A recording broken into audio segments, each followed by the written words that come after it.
Likkutei Sichot, volume 2, Parshas Shelach. Says the Rebbe. The first part is about the spies, of course. לגבי הכתוב בפרשתנו, ויקרא משה להושע בן נון יהושע, נאמר בגמרא שמשה רבנו פלל כיושיעך מעצת מרגלים. So the Talmud tells us that why did Moshe Avenue change Yeshua's name from Hoshea to Yehoshua? His name used to be Hoshea. He made it into Yehoshua, meaning he added a yud to it. A lot of people say that the yud came from Sarai. Her name was Sarai before Abram changed it to Sarah. Hashem changed it. So there was an extra yud left over. And one explanation is that she took one hay and he took another hay. So really Abram was fashioned from his wife, as it were. Another explanation is that it just went to Yehoshua, and she was particularly connected to the land of Israel, like Yehoshua was. He was the one who brought the Jewish people into the land of Israel. She was the first person buried in the land of Israel, the first Jew who was buried there. And then how did she get the hay? Well, it's not really a hay, then you just say it's Sarah. And in Hebrew, in later Hebrew, you have to put a hay if there's a vowel under the last letter. Okay, in any case. So why did he add this letter to him? Because he said, now you have the letters of Yud-Kei, Yud and Hey, in your name, because until now we only had the Hey. And so, Yud-Kei, which is the name of Hashem, the first two letters of the Tetragrammaton, he should save you from the ill advice of the spies. יש להבין, מאחר שהמרגלים היו קשרים באותה שעה, וכך היה לומר כך שאם לא כן, לא היה משה רבנו מסכים לשולחן. והדבר תלוי היה הרי במשה, נאמר שלח לך לדעתך, לשם מה אם כן יתפלל, כיושיעך מעצת מרגלים. So it's hard to understand. Why would Moshe daven for Yehoshua, change his name, and say Yud-Kei should save you from the ill advice of the, or the cabal, if you want, of the spies? Because they were kosher at that time. They didn't do anything wrong yet. So, and if Moshe thought there was any reason that they might do something wrong, why did he send them? Because he didn't have to send them. God told him, Shelach lecha. Send for your own sake. If you want to send them, send them. If you don't, don't. Of course, the explanation of Chassidus is very important. What does it mean, send them for your own sake? Ledatcha. Speaking to Hashem, and all Hashem can tell you is, look, you got to make up your own mind. It's a very interesting thing. So that is taken in Chassidus much, much farther. And the fact that the Torah even says something like that, like by Avram says Lech Lecha, same type of thing, Shelach Lecha and Lech Lecha, they're very related. So the explanation is that Moshe Rabbeinu, at the end of Baal Oscha, has a huge problem. That he sees that the people have not yet integrated his state of mind. They don't see God, they don't see life the way he does. Even though he's taken them out of Egypt and he's given them the Torah, he's done many, many things with them. He's shown that slaves can become great people. We can all prophesize at the highest level. He's done everything. But it's not lasting. They all seem to slip out of that state of mind very quickly. The smallest perturbation in reality, anything perturbs them, they lose that state of mind. So he's got a problem. How can I mean, he had the problem at the beginning that Yitro told him, if you're going to be the head, the mind of this people, you're going to wither and die, and so are they. You can't be the head all the time. The purpose of a true leader is to make leaders. Is to make people, they don't have to necessarily lead, but they have to have the same constitution, the same state of mind that he does. They have to see things in a similar way. Of course, they can make other decisions and do other things, but in the end, if everything perturbs them, and they can't stand a day without water, so where are we going to go? Moshe Rabbeinu stood 40 days and 40 nights without water and bread, because it was something to do, something important at the time. So he's got a huge problem. So at the end of Parshas Baal Oscha, Hashem tells him, look, take these 70 elders, and I will take from your spirit and put it on them. He gave him a shortcut. He said, you don't have to teach them for 40 years. I'll do it like that. Oh, it's a parlor trick. Moshe Rabbeinu seems to be not so happy with that. He says, again, we're back to square one. Why? Because everything depends on you, on me. When are they going to grow up? When are they going to decide that they can lead themselves, that they can be normal people? When is this going to happen? If we're going to the land of Israel, this is not going to work. It's not going to work this way. So he comes up with this idea, let me send spies, and let them encounter the difficulties of leading themselves, of being with themselves. He's basically sending them off. Again, you're not going to be under the guidance of Moshe Avenue now. You're going to have to deal with your own problems. You're going to have to, and not only that, you're going to be in the land of Israel, where the problems are exacerbated, and not the way they are elsewhere. So ledatcha means that he was hoping that this would forge a group of leaders that would have his constitution, that would have his das, his consciousness, his way of looking at the world. That was the real hope. That's what he tried to do. And really, that is the essence of Torah. The essence of Torah is that everybody become Moshe Rabbeinu. That's the greatness of the Torah. Zichut Torah Moshe Avenue. Remember the Torah of Moshe, my servant. Why? Because anybody who learns Torah, he's becoming a little bit of Moshe Rabbeinu. There's even a song now. I think 8th Day. My children listen to it. It's called "I Have a Little Bit of Moses in Me." But you can't get away with a little bit of Moses. You have to get away with a lot of Moses. You have to have the same. So that's really what the spies were about. Can you see the world the way that I see the world? In any case, getting back to the question here. At this point, they're kosher, so why does he have to, the Pshat, pray to save Joshua from their bad advice? ואם נניח שלמרות שקשרים היו חשש משה שם יראה משהו, משום כך יתפלל בעד יהושע, בדומה לפי זה, למה יתפלל בעד יהושע בלבד, ולא בעד כולם? So if you think that something might happen, why are you only praying for Yeshua? Pray for them all. That's exactly what we learned, that when a person sees something negative in someone else, they have to do something to help him. So why are you helping everybody? Chapter 2. נאמר בגמרא, כך אומנותו של יצר הרע. So seemingly we're going in a different direction now. And the Rebbe says, how does the Yetzer Hara work? How does the evil inclination work? It doesn't come and tell you, okay, let's go kill someone. Rather, היום אומר לו עשה כך, ומחר אומר לו עשה כך, עד שאומר לו עבוד עבודה זרה. He says to him, today do a little bit, something is a little bit wrong. Waste a few minutes. Tomorrow you waste a little bit more. Since you're wasting time anyway, go here, go there. And from day to day to day to day, and it takes years, it's a long process, until he brings him to exactly where he wants him. And that's the way you need to look at the Yisrael. You have to assume that he always has machinations. הגמרא מתכוונת להסביר איך ייתכן שיהודי יעבור עבירה? יהודים מבני אברהם יצחק ויעקב ובוא נשמע נשמע שנתת בטוב היית הבראת עצות תנפות דם ביבתם שרם ואביב. איך ייתכן שיעבור ציווי בבוראו? So the Gemara is trying to explain how is it possible that the Jew will do an avera, will sin. He's a son of Abraham, Yitzchak, and Yaakov. He has a soul, and the soul is part of God above. How can he go against the will of his Creator? So the Gemara is trying to explain how it works. He never tells you you're going to do something against God. He always tells you just round the edge here, round the edge there, until you get a circle. That's how you do it. במצוות יש הרי עניין של הידור מצווה. כך ייתכן כפי שנאמר בגמרא שיקיים אדם את המצוות ובכל זאת לא יצא ידי חובתו. Mitzvos are not just the commandments themselves. They also have the beautification, the hiddur, the elaboration of the mitzvah. And so, it's possible, says the Gemara, the Talmud says, that it's possible for a person to fulfill all his obligations and still not to fulfill them.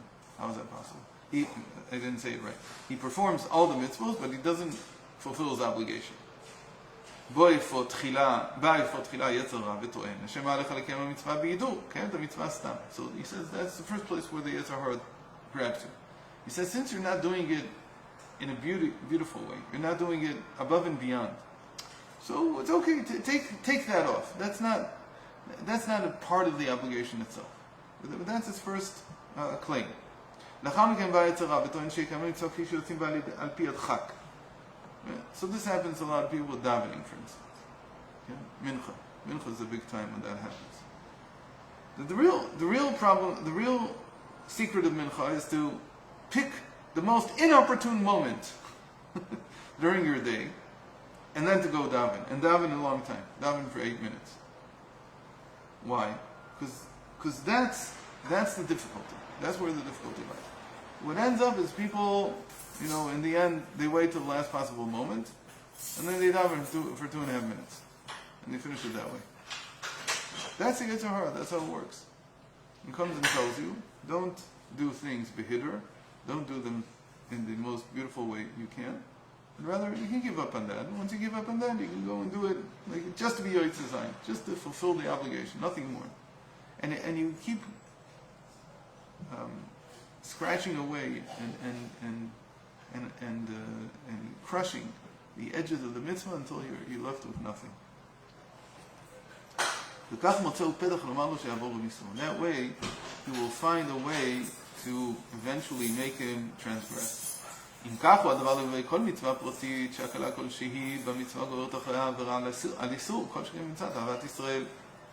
if this is true about any mitzvah, it's certainly true about loving your fellow Jew. Which is the foundation of all the mitzvahs. As Yerushalmi says, said Rabbi Akiva, you should love your fellow as yourself. That is a great principle, a great inclusive principle of the Torah.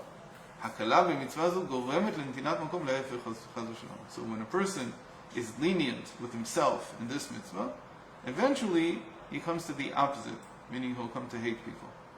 So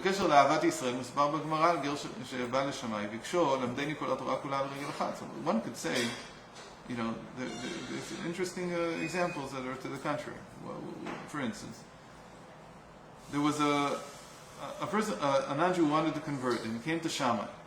And he said to him, teach me the entire Torah while I'm standing on one foot.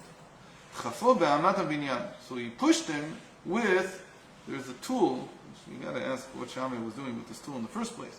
But this tool that was used to measure when building. It's a measuring tool. So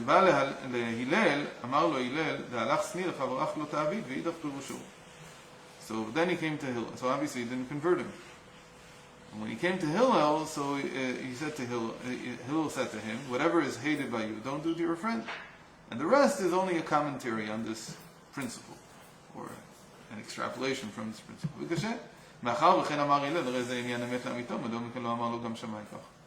So if what Hillel said is true, and it must be true because Hillel said it, that really you can teach the entire Torah when the person is standing on one foot by teaching him this principle. So why didn't Shammai say the same thing? He also knew this. And Shammai was much, much younger than Hillel. He was probably 60 years younger. Shammai was... Shammai took Hillel's original partner's place. Was it?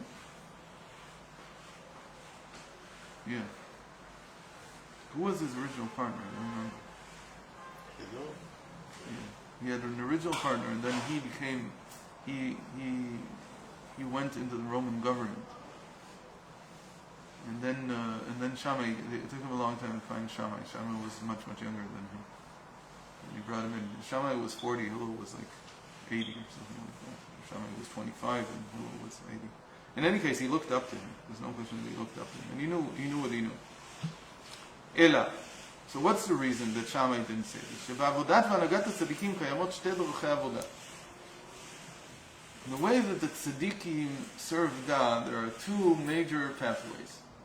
התנהגות של צדיקים כפי שהם לעצמם, הנהגה של קו הגבוהות שעניינן העלה, ואין להם ולגשמיות העולם כלום.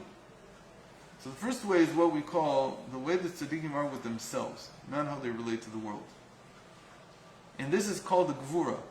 Gvura is always raising something. We call mayin nukvin. When a person calls out to Hashem, that's called a feminine reaction, a feminine movement, feminine energy. So going from below to above is a feminine thing. So that's called the gvura, the left side of the sfirot. The right side, of course, is from above to below. That's why we've said many times that the soul of a man is always from above to below, yearning to go back above. And the soul of a woman is from below to above, yearning to come back down. Okay. כמובן בליקוטי תורה, ואין להם ולגשמיות העולם כלום. And what this means is they're in a state of run always. They're running towards God, so they leave the worldly concerns behind. They don't think about this too much. They don't overdo worrying about physical reality. What they're worried about is their connection to God. That's called being in a state of run, being in a state of gvura.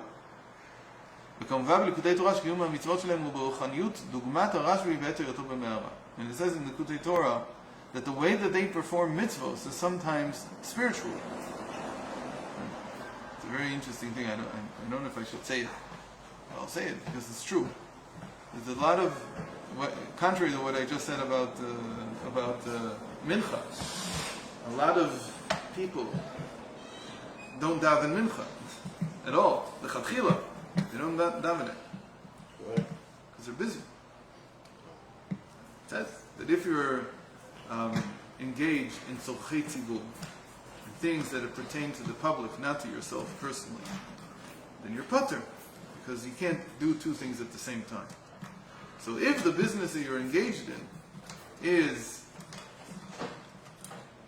other people's business, the business of the public, not of the community, not your own, so then you don't have to daven mincha.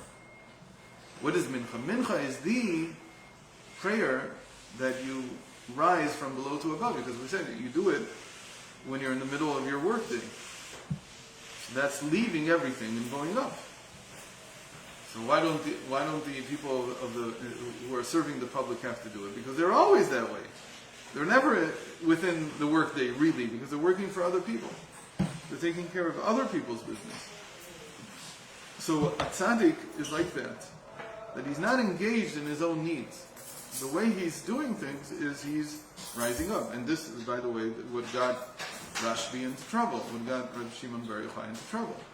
That he worried about the Jewish people, and he went and he said things about the Romans, because they were really hurting Judaism at the time. And that's how he got in trouble. So for 12 years plus 1 year, he had to sit in the cave, and he couldn't do any mitzvahs.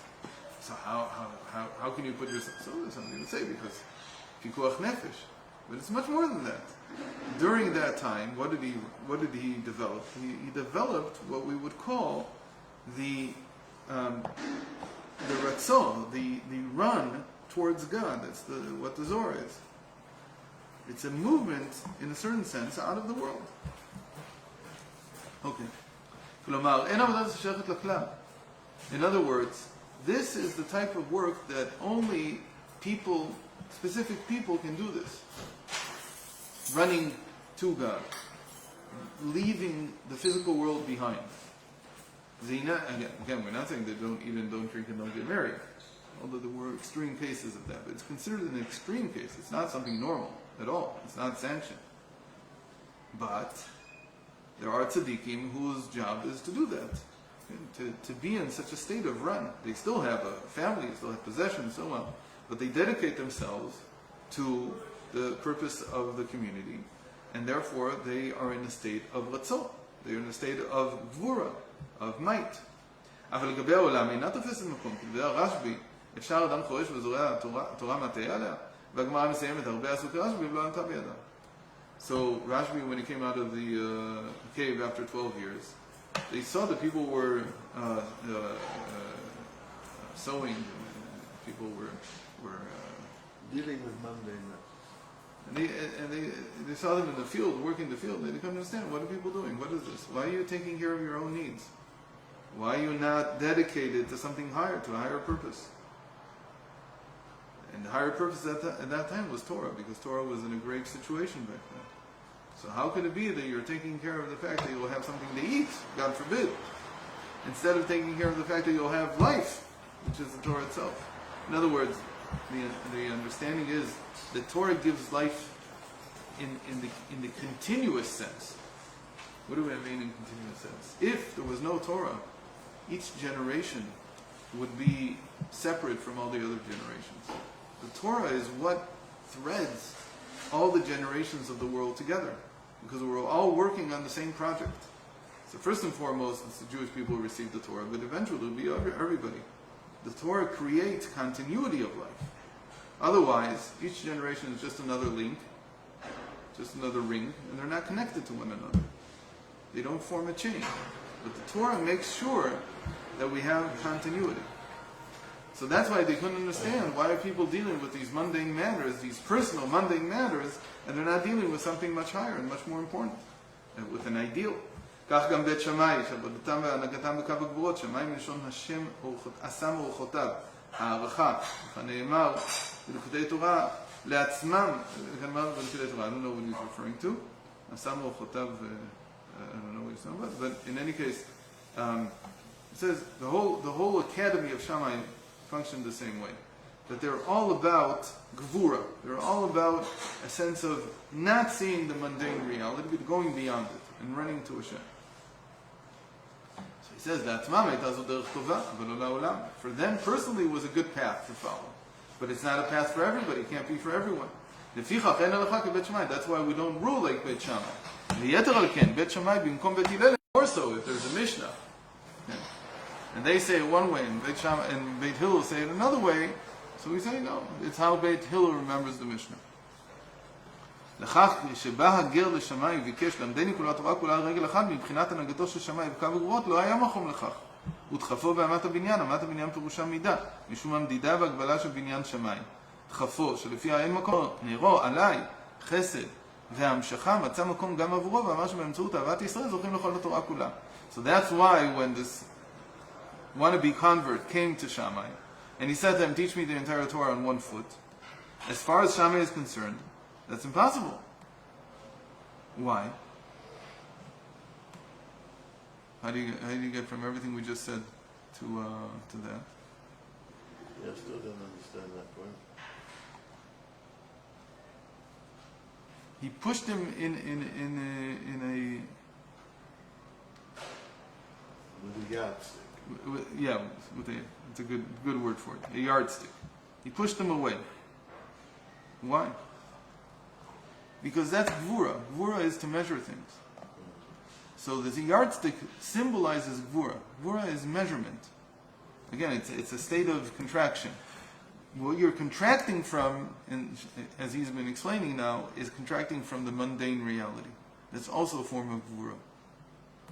Is leaving the mundane reality. So that's what he's saying. He's saying, in my world, Shammai says, you can't do what I do. You can't learn. Why? Because how could you come to that in one moment? The whole point is that Torah for me, and everything that I do, everything that Shammai represents, is a separation from the world. And you're coming and you're saying, I want to connect to the world through the Torah on one foot. It's not going to work. Because we're after that. Once you're in the world, that's how I understand it. If you're already in the world of Torah, you've converted, now maybe I can teach you how to be for the public, how to work for something higher. But you're working for yourself. You're not even at the state where you really know how to save your own soul. You don't know how to do anything yet. So I can't take you there. But Hillel is a different thing. He wants to connect. So for him, I can connect you with 1 foot. 1 foot on the ground is enough for me. Because what am I doing? I want to connect you into the world. So if Hillel related to anything. So it's very interesting. We just read 3 chapters, and all 3 of them seem to be about different things. How in the world are they all going to connect to the first question of why did Moshe Rabbeinu only daven for Yeshua and he didn't daven for all the other spies? Or why did he send him in the first place? Chapters, he'll give an answer that will tie it all together. It's very interesting how the Sichot is built. I don't think we've seen one like this. Usually there's, at most, he'll veer off on one topic and then he'll come back. And here he did 3 chapters, each one is seemingly about something entirely different, with no connection yet, in sight. So we'll see this, God willing, tomorrow. Right? Okay. In chapters 4 and 5, we'll bring this together. Okay. Do you remember Mishpachat Bridge? Which? Hadith.